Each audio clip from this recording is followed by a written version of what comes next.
সুপ্রিয় শিক্ষার্থীবৃন্দ, বিষয়ভিত্তিক শিক্ষার বিচারে দেশে এবং বিদেশে অর্থনীতির গুরুত্ব অসীম। বিরূপ প্রচারণা কিংবা অজানা কারণে অনেকে অর্থনীতির বিষয়টাকে জটিল ও কঠিন মনে করে, অর্থাৎ অনেকে মনে করে অর্থনীতি খুব কঠিন, এটা পারবো না, এরকম একটা প্রচারণা বাজারে রয়েছে। কিন্তু আসলে বিষয়ের গুরুত্বের বিচারে অর্থনীতি সারা বিশ্বে এখন সমাদৃত, এমনকি পরিবারে, সমাজে, দেশের গুরুত্ব রয়েছে। আমি মনে করি এইসব নেগেটিভ প্রচারণা বাদ দিয়ে, যেহেতু তোমরা একটা রয়্যাল সাবজেক্টে চান্স পেয়েছো, মনোযোগ সহকারে পড়াশোনা শুরু করবে। তোমরা লক্ষ্য করবে পৃথিবীতে ভালো কিছু পেতে হলে কঠোর পরিশ্রম করতে হয়, দামি জিনিস সবসময় দাম দিয়ে কিনতে হয়। সুতরাং এই প্রচারণা, এ ধরনের বিশ্বাস ছুঁড়ে ফেলে নিজেদেরকে বিশ্বাস করতে শেখো, অধ্যবসায়ী হও, পরিশ্রম করো এবং একটা ভালো ফলাফল ছিনিয়ে আনো। এতে করে পরিবার, তুমি নিজে, কলেজ, শিক্ষক, সমাজ এবং দেশের মুখ উজ্জ্বল হবে। তো ঠিক আছে, আমরা আমাদের বিষয়ভিত্তিক পড়াশোনার দিকে, পর্যালোচনার দিকে অগ্রসর হব। সবাই মনোযোগ সহকারে এখন আমরা আমাদের ভিডিও কন্টেন্ট এবং পাওয়ার পয়েন্ট ফলো করব। সবাই বাসায় প্রচুর অনুশীলন করবে, দেখবে অর্থনীতি খুব সহজ হয়ে গেছে। ধন্যবাদ। সুপ্রিয় শিক্ষার্থীবৃন্দ, এখন আমরা আলোচনা করব চাহিদার স্থিতিস্থাপকতা নিয়ে। চাহিদার স্থিতিস্থাপকতা কাকে বলে? চাহিদা নির্ধারণকারী একটি স্বাধীন চলকে শতকরা পরিবর্তনের ফলে চাহিদার শতকরা পরিবর্তনের হারকে চাহিদার স্থিতিস্থাপকতা বলে। সংক্ষেপে আমরা সূত্র আকারে লিখতে পারি, চাহিদার স্থিতিস্থাপকতা সমান উপরে চাহিদার শতকরা পরিবর্তন, নিচেই দামের শতকরা পরিবর্তন। আমরা দেখতে পাচ্ছি যে চাহিদার স্থিতিস্থাপকতা সমান চাহিদার শতকরা পরিবর্তন বাই দামের শতকরা পরিবর্তন, যেটাকে আমরা সংক্ষেপে বলতে পারি percentage delta Q divided by percentage delta P. এখানে ডেল্টা মানে পরিবর্তন, অর্থাৎ চাহিদার শতকরা পরিবর্তনকে দামের শতকরা পরিবর্তন দিয়ে ভাগ করলে যে মান পাওয়া যাবে সেটাই হচ্ছে চাহিদার দাম স্থিতিস্থাপকতা। উদাহরণ ধরি, একজন ক্রেতা যখন প্রতি কেজি আপেল 120 টাকা ছিল, তখন 5 কেজি আপেল ক্রয় করলেন। পরবর্তী সময়ে আপেলের দাম বেড়ে প্রতি কেজি 150 টাকা হলে তিনি 3 কেজি আপেল ক্রয় করলেন। চাহিদার দাম স্থিতিস্থাপকতা নির্দিষ্ট সূত্র হিসেবে বের করা গেল। আমরা দেখলাম যে delta Q by delta P into P by Q, এখানে উপরে 3/5। আমরা আবার একটু স্লাইডটা একটু সরাই নিই। আমরা স্থিতিস্থাপক এবং অস্থিতিস্থাপক চাহিদার মধ্যে পার্থক্য দেখব।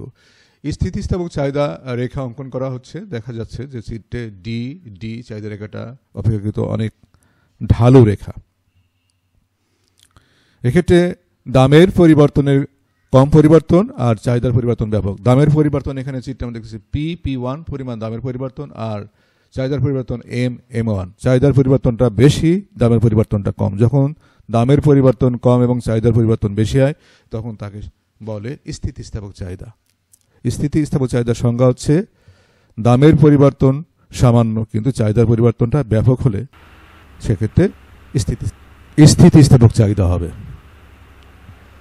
আমরা এখন অস্থিতিস্থাপক চাহিদা দেখব, এটাকে ইংলিশে বলে ইনইলাস্টিক ডিমান্ড। আমরা দেখতে পাচ্ছি চিত্রে যে রেখাটা আঁকা হলো সেটা হচ্ছে ডি প্রাইম চাহিদা রেখা। এটা খাড়া হবে, অর্থাৎ এই রেখাতে দেখা যায় দামের পরিবর্তন ব্যাপক, অনেক বেশি, আর চাহিদার পরিবর্তন কম। যখন দামের পরিবর্তন খুব বেশি কিন্তু চাহিদার পরিবর্তন খুব সামান্য হয়, তখন সেটাকে স্থিতিস্থাপক চাহিদা বলে, অস্থিতিস্থাপক চাহিদা বলে। আমরা স্থিতিস্থাপক এবং অস্থিতিস্থাপক চাহিদার পার্থক্য লক্ষ্য করছি।